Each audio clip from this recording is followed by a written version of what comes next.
Shalom adik-adik yang dikasihi Tuhan Yesus. Apa kabar hari ini? Tentu semua dalam keadaan baik ya. Berjumpa lagi dengan KL di sini. Waduh, KL benar-benar semangat loh pagi ini karena akan bertemu dengan adik-adik semuanya. Biarpun hanya dalam ibadah online. Adik-adik di sana dan KL di sini. Oke, semua sudah siap dengan Alkitabnya masing-masing? Kita akan memulai ibadah kita pada pagi hari ini. Sebelumnya kita akan berdoa dulu.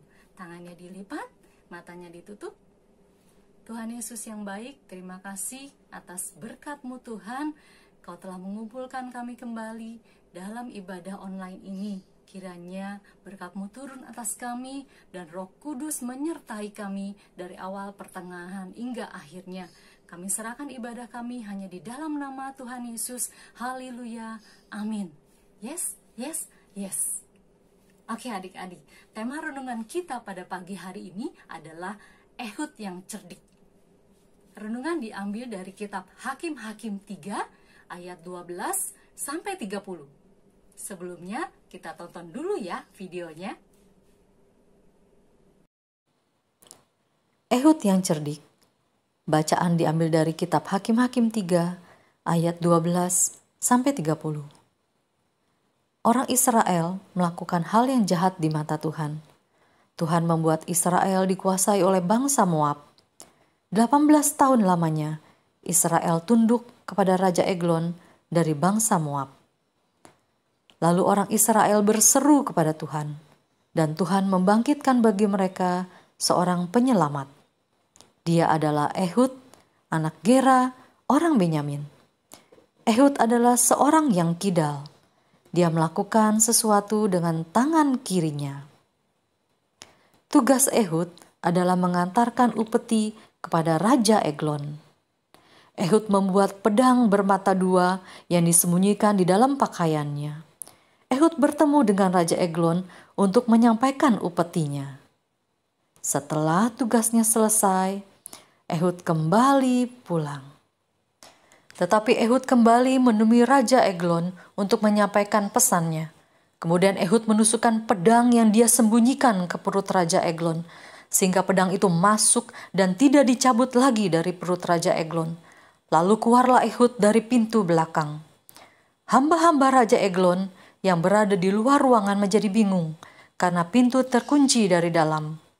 Ketika pintu dibuka, dilihatnya tuan mereka mati tergeletak di lantai. Sedangkan Ehud sudah meloloskan diri ke arah Seira. Setelah Ehud sampai di sana, ditiuplah sangkakala di pegunungan Efraim. Lalu turunlah Ehud bersama orang Israel dan berkata, "Ikutlah aku, sebab Tuhan telah menyerahkan musuhmu, orang Moab itu, ke dalam tanganmu." Turunlah mereka bersama dengan Ehud untuk merebut kembali tanah mereka, sehingga tewaslah kira-kira 10.000 orang Moab. Tidak ada seorang pun dari mereka yang dibiarkan lolos. Demikianlah pada hari itu, Moab ditundukkan oleh Israel, dan amanlah tanah itu 80 tahun lamanya. Nah, adik-adik sudah tonton kan videonya? Sekarang kita akan kenali lebih jauh siapa sih Ehud itu. Kita buka Alkitabnya yuk di Hakim-Hakim 3 ayat 15. Hakim-Hakim 3 ayat 15. Kayak baca ya. Maka Tuhan membangkitkan bagi mereka seorang penyelamat, yaitu Ehud, anak Gera, orang Benyamin. Dengan jelas sekali adik-adik di sini dikatakan kalau Tuhan membangkitkan Ehud. Artinya Ehud adalah pilihan Tuhan. Tuhan sudah mengenal dengan baik siapa Ehud itu. Artinya Ehud memiliki karakter yang Tuhan inginkan. Memiliki karakter lebih dibanding orang lain adik-adik. KL dan adik-adik adalah pilihan Tuhan. Menjadi pilihan Tuhan adalah hadiah yang luar biasa loh. Karena itu kita jangan pernah menyia-nyiakan hadiah yang telah Tuhan Tuhan berikan buat kita. Pada ayat 15 juga dikatakan, Ehud, anak Gera, orang Benyamin, seorang yang kidal. Apa sih artinya kidal? Orang kidal adalah orang yang melakukan semua kegiatan yang biasa dilakukan dengan tangan kanan, tapi dia melakukannya dengan tangan kiri. Coba KL mau tahu, adik-adik kalau di rumah, mamam pakai sendok, pegangnya tangan mana? Tangan kanan. Kalau nulis pakai bolpen atau pensil, pegangnya tangan mana? Tangan kanan juga ya. Nah, orang kidal pegangnya pakai tangan kiri adik-adik. Makanya disebutnya orang kidal. Nah adik-adik, kita lihat lagi di hari penciptaan manusia. Tuhan katakan manusia diciptakan menurut gambarnya, dan semua diciptakan sungguh amat baik. Jadi tidak salah adik-adik menjadi seorang yang kidal. Tangan kanan dan tangan kiri diciptakan Tuhan dengan baik dan mempunyai fungsinya masing-masing. Tapi bukan untuk mencuri ya, bukan juga untuk mukul mama atau mukul temennya. Pada ayat 16 dikatakan, Ehud membuat pedang yang bermata dua, yang panjangnya hampir sehasta. Disandangnya lah itu di bawah pakaiannya. Adik-adik, saat itu Ehud sudah berpikir loh, bagaimana caranya untuk menyelamatkan bangsa Israel. Dan dengan kecerdikan Ehud berhasil mengeluarkan bangsa Israel dari tangan bangsa Moab.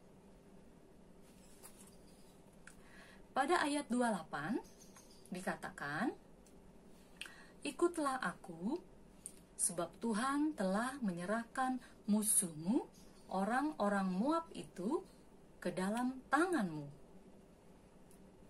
Karena itu adik-adik, kenapa Ehud menjadi seseorang yang sangat berani. Tidak ada sedikit pun rasa takut ataupun rasa khawatir dari Ehud.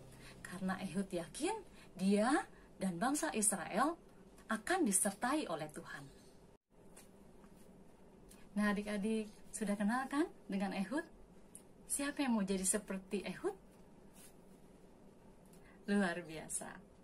Kalian akan ulangi ya apa yang telah kita pelajari hari ini. Untuk adik-adik yang sudah besar, boleh loh dicatat.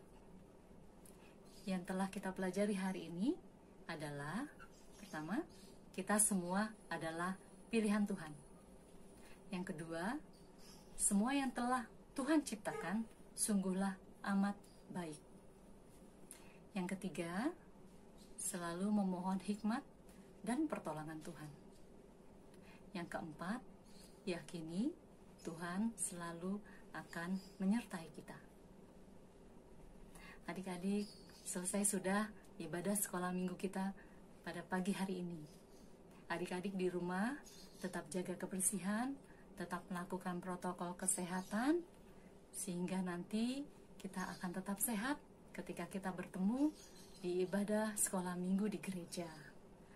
Tetap dekat dengan Tuhan, selalu berdoa, selalu baca Alkitab, selalu memuji Tuhan, agar kita selalu kuat di dalam Tuhan. Untuk mengakhiri ibadah ini, kita akan berdoa bersama-sama. Tangannya dilipat, matanya ditutup. Terima kasih Tuhan Yesus, atas penyertaan-Mu, kami boleh mengakhiri ibadah kami ya Bapak. Terima kasih untuk berkat roh hikmat dan penyertaan-Mu Tuhan. Kiranya dapat berbuah dengan baik dalam kehidupan kami sehari-hari ya Bapak. Kami serahkan ya Tuhan, kehidupan kami Tuhan dalam tangan Engkau. Dan ajar kami ya Bapak untuk menjadi berkat untuk orang lain. Dan kiranya ya Tuhan Kau boleh memberkati kami. Terima kasih Tuhan Yesus. Hanya di dalam nama Tuhan Yesus kami berdoa, kami bersyukur dan kami beriman. Haleluya. Amin. Yes, yes, yes. Sampai bertemu minggu depan. Tuhan Yesus menyertai adik-adik semua. Bye-bye.